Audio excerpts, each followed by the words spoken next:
America के राष्ट्रपति Donald Trump ने कहा है कि ईरान के खिलाफ 4 से 5 सप्ताह तक सैन्य अभियान जारी रह सकता है, लेकिन वो इससे ज्यादा समय तक के लिए भी तैयार है।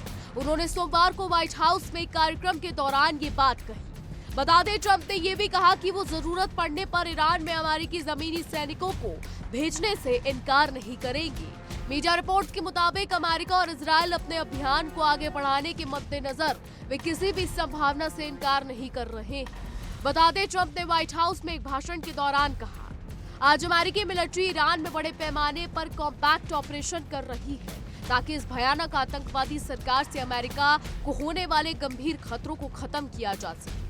उन्होंने आगे कहा कि सरकार का पारंपरिक बैलिस्टिक मिसाइल प्रोग्राम तेजी से और बहुत तेजी से बढ़ रही है और इससे अमेरिका और विदेशों में तैनात हमारी सेनाओं के लिए एक बहुत ही साफ, बहुत बड़ा खतरा पैदा हो गया था।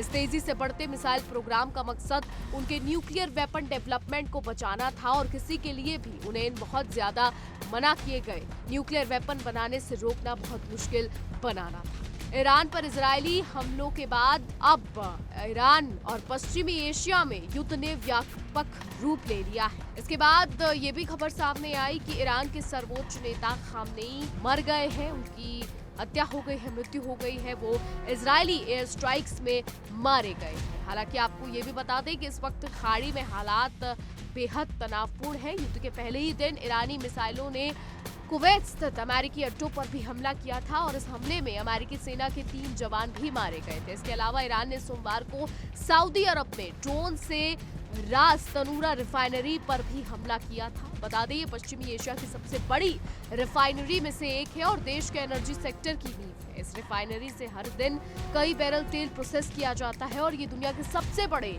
तेल पोर्ट में से एक है। सऊदी अधिकारियों ने कहा है कि ड्रोन को रोक लिया गया है और आग को बुझा दिया गया है। इसके अलावा सऊदी को ईरानी हमलों की वजह से रिफाइनरी को कुछ समय के लिए बंद करना पड़ा है।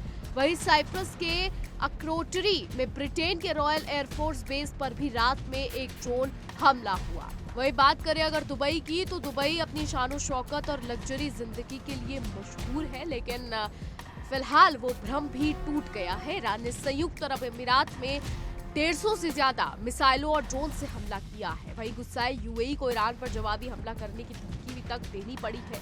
दुबई में 5 स्टार होटलों और इंटरनेशनल एयरपोर्ट पर भी हमला किया गया है। यानी ईरान खाड़ी के हर उस देश पर हमला कर रहा है जो अमेरिका का साथ दे रहा है। ईरान हर उस देश पर बमबारी कर रहा है जो इजरायल और अमेरिका का गुप्त तरीके से साथ दे रहा है, फिर चाहे वो सऊदी अरेबिया हो या फिर यूएई हो या फिर कुवैत हो या फिर कतर हो। हालांकि बताते चले कि कतर पर पिछले साल भी ईरान ने हमला किया था। यूएस बेस जो कतर में मौजूद है उस पर भी ईरान ने हमला किया था और ईरान की आईआरजीसी फोर्स ये साफ कर चुकी है। रिपोर्ट्स की माने तो आईआरजीसी ने ये साफ कहा है कि अब इजरायल पर ऐसा हमला होगा जो कभी इजरायल ने सपने में भी नहीं सोचा होगा। तो अब ऐसे में खाड़ी में हालात काफी ज्यादा तनावपूर्ण हो गए हैं। आने वाला समय बताएगा कि खाड़ी में हालात सुलझते हैं या फिर और ज्यादा बवाल खाड़ी में होता है। फिलहाल हमारी आज की रिपोर्ट में बस इतना ही। क्या कुछ राय है आपकी, इस पर क्या कुछ सोचते हैं, कमेंट के जरिए जरूर बताइएगा। और ऐसी देश और दुनिया की तमाम बड़ी खबरें जानने के लिए देखते रहिए